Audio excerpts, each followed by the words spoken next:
అందరికీ నమస్తే అండి. ఓం శ్రీ మాత్రే నమః.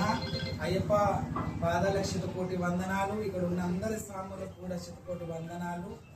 మహాదేవాలయం, అద్భుతమైనటువంటి దేవాలయం. అందరూ కూడా శబరిమలకి ఆడవాళ్ళు కానీ, కన్ను లేనోళ్ళు కానీ, లేకపోతే వికలాంగులు కానీ, లేకపోతే చేతనేనులు, చేతగానులు, డబ్బున్నోళ్ళు, డబ్బు లేనులు, కొంతమంది పోవచ్చు పోకపోవచ్చు. అందరూ కూడా ఆ భగవంతుని అందుకోవాలంటే చాలా కష్టము. ఆయన అనుగ్రహం ఉంటేనే అక్కడ దాకా చేరుతాము. అలాంటిది శబరిమలలో ఎట్లయితే అందంగా అద్భుతంగా మందిరం ఉంటుందో అంతే అద్భుతంగా ఇక్కడ ఉపరపల్లిలో అద్భుతమైనటువంటి దేవాలయం ఇక్కడ కట్టడం జరిగింది.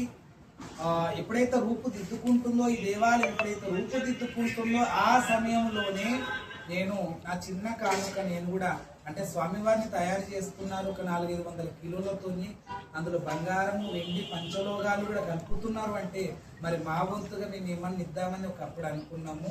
ఆ సమయంలో అన్నగారికి తెలుసు, నా ఇంట్లో అనుకోకుండా ఎన్నో ఆరోగ్య సమస్యలు, మరి మంచి వాళ్ళకే కష్టాలు, మరి చెడ్డ వాళ్ళ కష్టాలు మీ అందరికీ తెలుసు. ఆనాటి నుంచి కూడా ఎంతమంది ప్రియమైన భక్తులు ఉంటారో ఆ భక్తులకే దేవుళ్ళు కష్టం పెడుతుంటారు. అలా భక్త అన్నమయ్య, భక్త రామదాసు, భక్త పాలాదుడు, అలాగే మేమంతటి వాళ్ళం కాకుండా భగవంతుని 24 గంటలు మేము కూడా నోటి మీద నామస్మరణ చేసేటువంటి శక్తి మాకు ఉంది కాబట్టి కష్టం కూడా అట్లాగే భగవంతుడు ఇస్తాడు. ఒకటేసారి మా ఇంట్లో 3 ప్రాణాలకి గండంగా పెట్టి అందులో నుంచి బయటకు పడడం జరిగింది. అలా ఆ చిన్న నేను ఇచ్చే పెద్ద అమౌంట్లు కూడా కాదు, నేనంటూ ఒక సంవిధానై మనం అందరం కూడా రేపు ధర్మానికి కానీ న్యాయానికి జీవితమే త్యాగం చేయాల్సిన అవసరం లేదు, ప్రాణమే పొడగొట్టుకోవాల్సిన అవసరం లేదు. మనం ఉన్న దగ్గర నిలబడ్డ దగ్గర గోరక్షణ, భూరక్షణ, ఇలా దేవాలయాలు రక్షణ చేసుకుని గురువు రక్షణ, గురువు సేవ, అలాగే ధర్మం ఎలా చెప్తుందో అలా సూచించినట్టుగా మనం ముందుకెళ్ళడం అన్నమాట, అంతే. అయితే నేనంటూ ఒక సంవిధానం, ఒక ఇటుకేనో అయితే ఏదన్నా ఒక రాయినో రప్పనో ఈ దేవాలయంలో మా వంతు కూడా ఉండాలా. ఎందుకంటే ఇటు అన్నగారు ఎంతో మంది గురుస్వామి అయినా, అలాగే మరి ఆయన కూడా మేము ఎంతో అనుబంధం అయిపోయింది. ఇక్కడ ఉన్న వీళ్ళందరికీ కూడా మీకు ఎంతో అనుబంధం, ఎంతో ఇష్టపడతారు మమ్మల్ని. ఒకలాగా చూస్తే నేను ఎల్లమ్మని, వాళ్ళు అయ్యప్ప అంటే అక్క తమ్ముడు రిలేషన్, అలాగే అన్నదమ్ముళ్ళ రిలేషన్, నాకంటే పెద్దవాళ్ళు కాబట్టి తండ్రి కొడుకుల రిలేషన్ ఇక్కడ ఉన్నది. మరి అలా ఒకరికొకరు గౌరవించుకున్నాం. ఇప్పటిదాకా ఇటుదాకా రావడం జరిగింది. అయితే మరి ఈ దేవాలయం అంతా రూపుదిద్దుకున్న తర్వాత కూడా ఆయన దర్శనానికి గుడి ఓపెనింగ్కి వద్దామనుకున్న అప్పుడు కూడా నాకు కష్టం ఇంకా పోలే రాలే నేను.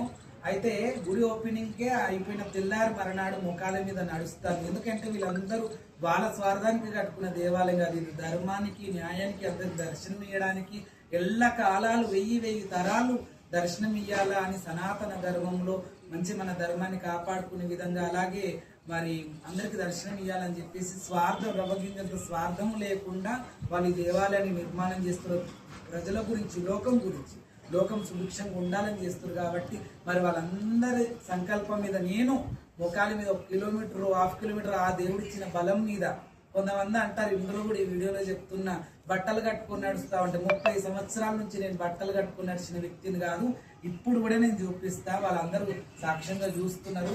అలా గోల్కొండ ముఖాల మీద దాదాపు 500 ఒక మెట్టు కాబట్టి మనం దాదాపు 200-300 మెట్లు ఎక్కిన తర్వాత మళ్ళా వెళ్ళడం ఉంటుంది బోనం. అట్లా ఒక్క సందర్భాన 500 మెట్లు కూడా మొక్కాల మీద ఎక్కడం జరిగింది. రాళ్ళు ఉంటాయి ఇక్కడ, చాలా నీట్గా ఉంది కాబట్టి ఎవరైనా ఈజీగా ఎక్కగలుగుతారు, నడుస్తారు అనుకుంటా. కానీ గోల్కొండ కీల అట్లా కాదు, ఎందరో రాళ్ళ వాళ్ళ చెప్పుల మట్టి రాళ్ళు అంతా ఉండి ఎంత నరకం అనుభవిస్తున్నా తెలుసు. కానీ ఆ నరకం నా కుటుంబం గురించి కాదు, ఈ సమాజం గురించి, లోకం గురించి. ధర్మం ఎటో పోవాలంటే ఎటో పోతుంది, ఏమో అయిపోతున్నారు. మరి లోకము మంచి మార్గంలో నడవాలా. అయ్యప్ప మాలల ఉద్దేశం కూడా అదే, మంచి మార్గం, సన్మార్గంలో తల్లికి ఈ భార్య పిల్లలకు మంచి విలువ గౌరవాలు ఇచ్చుకోవాలనే తత్వం మీదనే అయ్యప్ప మాల కూడా ఉన్నది. కాబట్టి అలా కొంతమంది ఓర్వల మాట మాట్లాడతారు. నా సత్యం ఏందో, నా భక్తి ఏందో మరి ప్రజలోకానికి తెలుసు. అయితే నేనంటే ఒక సన్నిధిని ఇక్కడ ఉండాలి అనుకున్నా, ఇట్లా ముఖాల మీద నడిచి అన్ని దేవస్థానాలు, ఇక్కడ ఉన్న అన్ని దేవాలయాలను దర్శనం చేసుకోవాలనుకున్న కోరిక నెరవేరింది. చిన్న కానుకని అనుకున్నా, మరి ఇంకేం కడతారు, అంతా అయిపోయింది. అయిపోయినా సరే ఆయన దేవాలయంలో ఇచ్చేది ఆయనకే సొంతం కాబట్టి చిన్న కానుక. ఈ పని ఎప్పుడో చేయాలి. చేయాలనుకున్నాం. ఎందుకంటే మాకు కూడా భక్తులు ఉన్నారు, ఉన్నోళ్ళు ఉన్నారు, పోలీసులు ఉన్నారు, లేనోళ్ళు కూడా ఉన్నారు. ఉన్నోళ్ళ కంటే లేనోళ్ళు కూడా 10 రూపాయలు ఇచ్చి అంత పెద్ద మనసు ఉన్నది.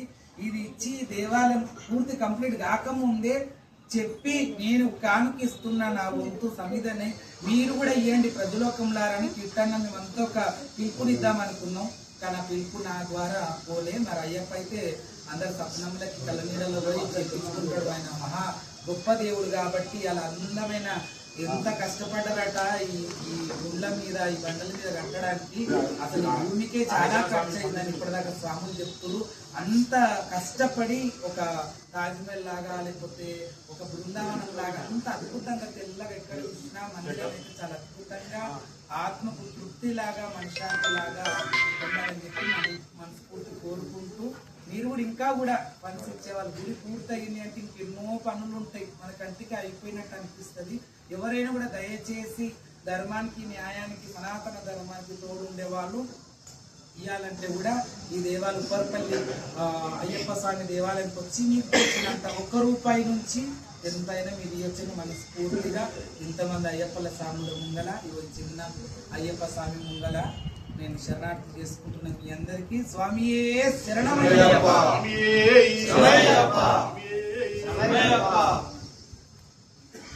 రాకేష్ అన్న చాలా రోజులు ఈ ఆలయానికి ఏదో చేయాలి, రావాలి, దర్శనార్థం కూడా చాలాసార్లు రావాలనుకుంటున్న ఆటంకాలు ఎదురైనాయి. వస్తాం అన్న చెప్పిందంతా కూడా ఈరోజు కూడా సాయంత్రం వస్తా, మార్నింగ్ కూడా వస్తా, 2 సార్లు వస్తా అని కూడా సాయంత్రం పూజ కూడా వస్తా ఖచ్చితంగా అని మాట ఇచ్చిండు. ఇప్పుడు కూడా వచ్చి పోతాను అన్నస్వామికి ఈ యొక్క ఆలయ క్షేత్రం తరఫున కూడా హరిహరపుర అయ్యప్ప సేవా సంస్థ తరఫున కూడా మరి లోక కళ్యాణాల్లో అన్నం చేసే సేవలు ఎన్నో ఉన్నాయి.